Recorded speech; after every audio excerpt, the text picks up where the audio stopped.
Hello, and welcome to week 2 of this 52-week movie review challenge. This week, I watched Office Space.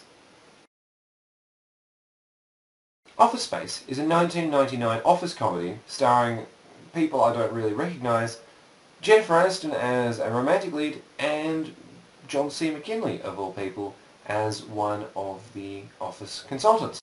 It basically follows the exploits of 3 disgruntled office workers as they try and get revenge on their boss. The film opens with our office workers stuck in traffic on the way to work, and then goes on to describe a typical day in their lives, and it's really dull, and it's really repetitive, and it's repetitive, and it's really dull, and it's really repetitive. One day, our main character, Peter, undergoes hypnotherapy for whatever previously established reason, and something in him sort of snaps, I guess, and he becomes incredibly relaxed and nonchalant and just uninvested, and basically stops going to work or going in whenever he feels like, not really caring about the job, etc, etc, etc. Basically, it's an office fantasy for those white-collar office workers who do the same thing day in, day out, and just sort of long for some kind of escapism, some kind of difference, something new in their lives, or what would happen if they just stopped caring.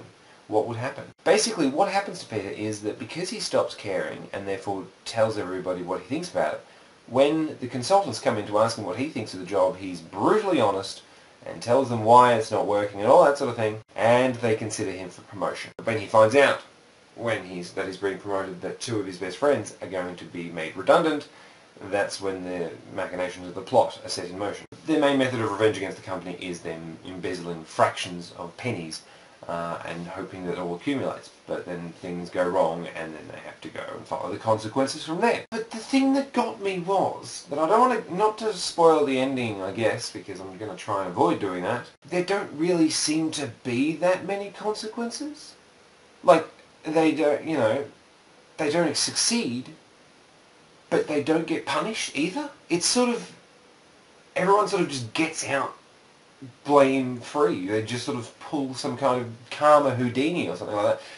And I don't know, it just didn't sit right with me. The fact that they went through all this because they hate their job, but it's okay because they hate their job. So it almost seems like the film is saying that it's okay to hate your job so much that you want to take revenge at it. And if it doesn't work out, then, oh well, sorry, better luck next time. And the character of Milton, the very quietly spoken, shy, reclusive office worker who is constantly beleaguered by his co-workers and management. I mean, the film is based on the animated shorts with this Milton character. I've never heard of them before, but he sort of has a minor role, but is sort of constantly there.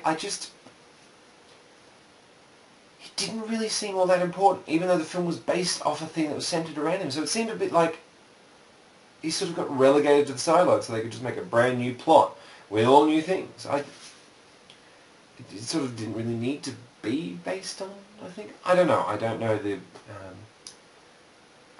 the mythos behind it or anything like that.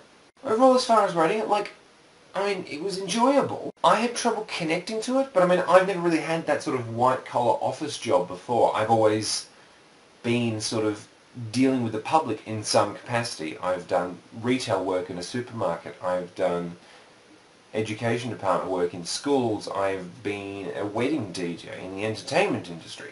But I don't know what all that cubicle sort of life is like. I've always been out there in front of people as opposed to sort of cooped up behind a box kind of thing. So it's hard for me to relate to that, so I guess it's not really a film that's targeted at me. I could sort of faintly connect with Jennifer Aniston's character, Joanna. I could sort of vaguely connect with her few scenes, but even then, that's even the hospitality industry, which I still really haven't had that much to deal with, only through conversations with friends and all that sort of stuff who've worked in that sort of thing. I'm going to have to go straight down the middle with this one with 4 out of 7. It was enjoyable, but it kind of really wasn't my thing, and everything just sort of gets solved at the end by complete luck, random chance, whatever. It just sort of didn't feel like a very satisfying ending to me. but it may have been satisfying in a very different way to someone who's actually worked in an office before. Thank you for watching this week's movie review. Next week I'll be watching Primer, a film many widely regard as one of the greatest time travel films of all time, so it'll be interesting to see if that lives up to the hype. If you have any suggestions for movies for me to watch in the future, feel free to put them in comments down below, but until next time, tally ho!